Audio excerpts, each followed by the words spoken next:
26 वर्षीय पत्नीचा खून करून या पतीने तिच्या प्रेताची विल्हेवाट लावली. सगळी सारासारव केली. सगळे जे काय म्हणतात ना पुरावे ते नष्ट केले आणि हा पती फरार झाला. परंतु मित्रांनो, गोष्ट कितीही गुप्ततेने जरी तुम्ही केली तरी पोलिसांच्या संशयी नजरेतून ती सुटत नाही. त्यांना कुठेतरी एखादा धागा भेटला ना का तो लगेच तुमच्यापर्यंत तो पोलिसांचा पंजा, तो फास आवळला जातो. आणि अशीच काहीतरी एक घटना आज आपल्याला पाहायची. मरण म्हणजे काय रे भाऊ या सदरामध्ये आपण जी काही सत्य घटना पाहणार आहोत त्या सत्य घटनेचं नाव आहे पत्नी बेपत्ता आणि पती फरार. चला तर बघूया मित्रांनो. या व्हिडिओला लाईक आणि शेअर करा आणि चॅनेलवर जर नवीन असाल तर चॅनेलला सबस्क्राईब मात्र करा. आणि हो मित्रांनो, व्हिडिओ शेवटपर्यंत मात्र नक्की पहा.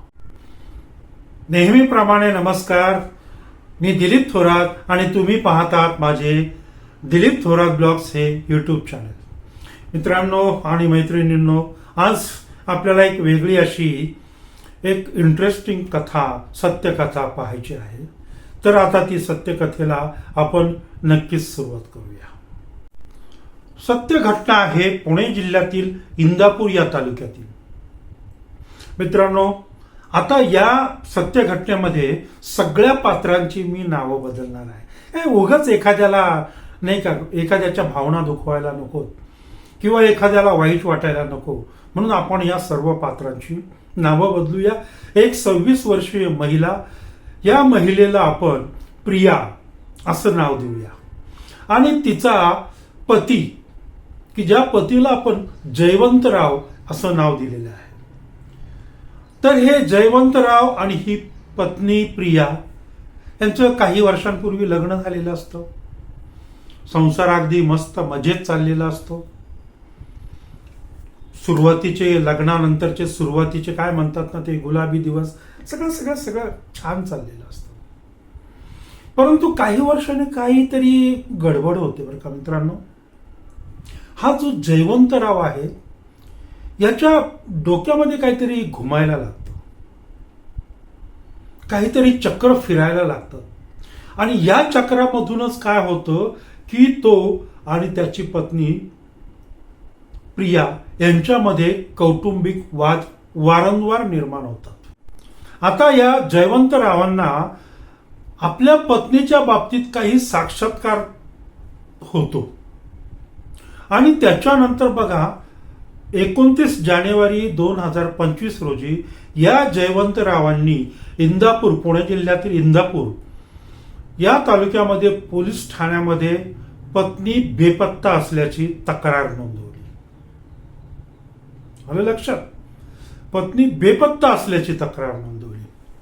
आता पोलिसांनी तक्रार नोंदवून घेतली आणि पोलिसांच्या तपासाची चक्र फिरू लागली, अगदी वेगाने फिरू लागली. आणि ही चक्र फिरता फिरता पोलिसांच्या नजरेस काही भयंकर गोष्ट एक आलेली. भयानक काही गोष्टी निर्माण झाल्या, भयानक काही गोष्टी पुढे आल्या पोलिसांच्या. आणि याच भयानक गोष्टी आपल्याला आता पाहायच्या. त्यामुळे मित्रांनो, व्हिडिओ शेवटपर्यंत पहा. नेमकी ही जयवंतरावांची पत्नी बेपत्ता होती का, की या जयवंतरावांनीच तिला बेपत्ता केलं होतं आणि पोलीस ठाण्यामध्ये तक्रार दाखल केली होती, हे सगळं आता आपल्याला पाहायचं या व्हिडिओतून. त्यामुळे व्हिडिओ शेवटपर्यंत पहा. 29 जानेवारीला जयवंतरावांनी पोलीस ठाण्यात आपली पत्नी बेपत्ता असल्याची तक्रार दिली. परंतु 27 जानेवारीला या जयवंतरावांनी आपल्या घरामध्ये एक मोठं कांड केलं. आता या सगळ्या कहाणीमध्ये अजून एक पात्र ऍड होते आणि त्या पात्राला आपण दिगंबरराव असं नाव देऊया. तर हा दिगंबरराव या जयवंतरावांचा खास लंगोट यार, चांगला मित्र. आणि या दिगंबररावांनी आणि या जयवंतरावांनी 27 जानेवारी 2025 रोजी रात्री 10च्या सुमारास आपल्या घरामध्ये एक भयानक कांड केलं. आणि ते कांड काय होतं की या जयवंतरावांची जी पत्नी होती प्रिया, तिचा गळा दाबून खून केला. प्रश्न हा निर्माण होतो मित्रांनो की या जयवंतरावांनी आपल्या पत्नीचा 27 जानेवारी 2025 रोजी रात्री 10 वाजता आपल्या राहत्या घरामध्ये का खून केला. तर त्याचं उत्तर असं असू शकेल किंवा असं आहे की या जयवंतरावांच्या डोक्यामध्ये आपली जी पत्नी आहे प्रिया, तिच्याबद्दल काहीतरी घुमत होतं. नको त्या गोष्टी घुमत होत्या. अर्थात जरी त्यांच्या डोक्यात घुमत असलं तरी त्याच्यावर खून करणं हा नक्कीच पर्याय नाही. परंतु या दिगंबर रावांनी काय केलं की जयवंतरावांना पुश केलं, ही बाई चांगली नाही, असं नाही तसं नाही वगैरे वगैरे वगैरे. आणि जयवंतरावांनी आणि दिगंबर रावांनी या महिलेचा, या जयवंतरावांच्या पत्नीचा गळा दाबून खून केला. ते यांच्या डोक्यामध्ये काय घुमत होतं की त्यांना कुठेतरी असा संशय होता, ते संशयाच्या फेऱ्यात अडकले होते. त्या जयवंतरावांना कुठेतरी संशय होता की आपली पत्नी प्रिया हिचे बाहेर कुणाशी तरी अनैतिक संबंध आहेत, बाहेर कुणाशी तरी अनैतिक संबंध आहेत. आणि या अनैतिक संबंधामधून या जयवंतरावांचं डोकं तापलं आणि त्यांचं डोकं तापून एवढं गरम होऊन ते इथपर्यंत गेलं, खून करण्यापर्यंत गेलं. संशयाच्या फेऱ्यात एकदा मेंदू अडकला की त्याचं काही खरं नसतं मित्रांनो. रात्री 10 वाजता 27 तारखेला त्याच्या पत्नीला, जयवंतरावांच्या पत्नीला जयवंतरावांनी सांगितलं की तुझं चारित्र्य बरोबर नाहीये,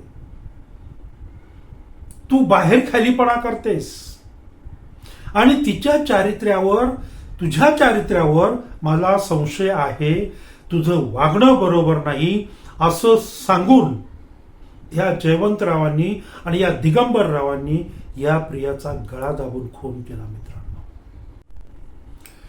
सॉरी मित्रांनो, त्याचं असं आहे की 27 तारखेला जयवंतरावांनी आणि या दिगंबररावांनी या प्रियाचा खून केला रात्री 10 वाजता. आणि रात्री 10 वाजता खून केल्यानंतर या प्रेताची काहीतरी विल्हेवाट लावणं गरजेचं आहे. मग हे प्रेत किंवा हा जो काही मृतदेह आहे या प्रियाचा, हा या दिगंबररावांनी आणि या जयवंतरावांनी चारचाकीमध्ये टाकला आणि पुणे जिल्ह्यातील इंदापूरमधून हा मृतदेह नेला नाशिक जिल्ह्यामध्ये एका ठिकाणी. तर नाशिक जिल्ह्यामध्ये ते नांदगाव की काहीतरी तालुका आहे किंवा गाव आहे, तिथे एक घाट आहे, त्या घाटामध्ये हा मृतदेह टाकून दिला 28 तारखेला पहाटे. आणि हात झटकून हे दोघे जण मोकळे झाले. सगळ्या खानाखुणा मिटवलेल्याच होत्या मित्रांनो. एक क्रम लक्षात घ्या. 27 तारखेला या जयवंतरावांनी या पत्नीचा, प्रियाचा खून केला रात्री. 28 तारखेला पहाटे जयवंतरावांनी या पत्नीचा मृतदेह नाशिक जिल्ह्यातील नांदगाव तालुक्यातील एका घाटामध्ये टाकून दिला. हात झटकून मोकळे झाले.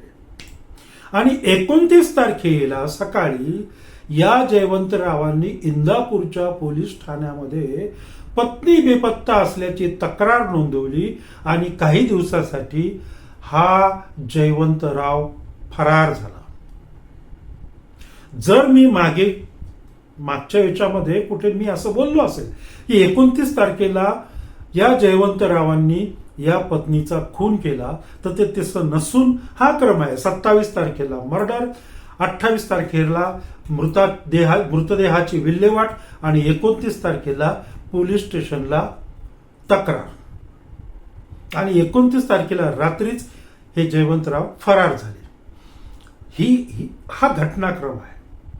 आता मंडळी, या प्रकाराला, हा जो काही प्रकार झाला किंवा तो कशामुळे झाला, तर जयवंतरावांच्या डोक्यामध्ये जे काही संशयाचं भूत होतं, त्या संशयाच्या भूतामुळं या जयवंतरावांनी पत्नीचा खून केला.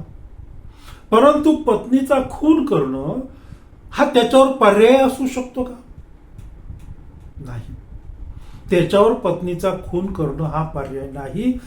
भरपूर समाजामध्ये भरपूर असे त्याच्यावर पर्याय असतात. तुम्ही ते घटस्फोट घेऊ शकता, तुम्ही वेगळे राहू शकता, तुम्ही बाजूला होऊ शकता, असं अनेक काय काय करू शकतो. परंतु एखाद्या व्यक्तीला संपवणं आयुष्यातून त्याच्या हा तुम्हाला अधिकार आपल्या संविधानानं दिलेला नाहीये. त्यामुळं मर्डर करणं, खून करणं हा पर्याय नक्कीच होऊ शकत नाही. असो, तर बिचारी ती जी काही प्रिया आहे ती प्रिया गेली, ती आयुष्यातून सुटली.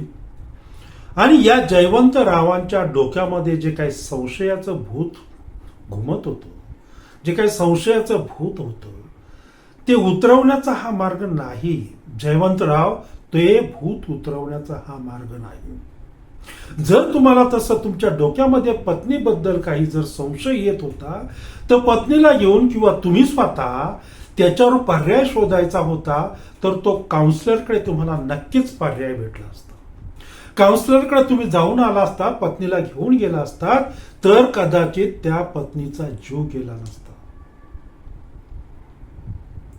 जयवंतरावांनाच माझं सांगणं नाही, सर्व लोकांना माझं सांगणं आहे की अशा काही जर प्रसंग येत असेल, तर अशा प्रसंगासाठी मंडळी तुम्ही काउन्सिलरची मदत घ्या, सायक्राटिस्टची मदत घ्या. ते तुम्हाला बाहेर काढतील. कुठल्याही थरापर्यंत बिलकुल जाऊ नका. मित्रांनो, आता मी इथेच थांबतोय. स्वतःला जपा, कुटुंबाला जपा, आणि अशा काही संशयाची जर भूतं असतील तुमच्या डोक्यामध्ये, तर ते भूतं उतरवण्याचा एकमेव मार्ग म्हणजे काउन्सिलर आहे, हे लक्षात घ्या. काउन्सिलरकडे जाणं म्हणजे वेड्यांच्या डॉक्टरकडे जाणं असा त्याचा अर्थ बिलकुल होत नाही. आता इथेच थांबतो मंडळी. तुम्हाला नवीन सत्य घटना घेऊन लवकरच भेटतोय, म्हणजे येणाऱ्या रविवारी. तोपर्यंत मित्रांनो, नमस्कार. आणि स्वतःला पुन्हा एकदा सांगतो, स्वतःला जपा.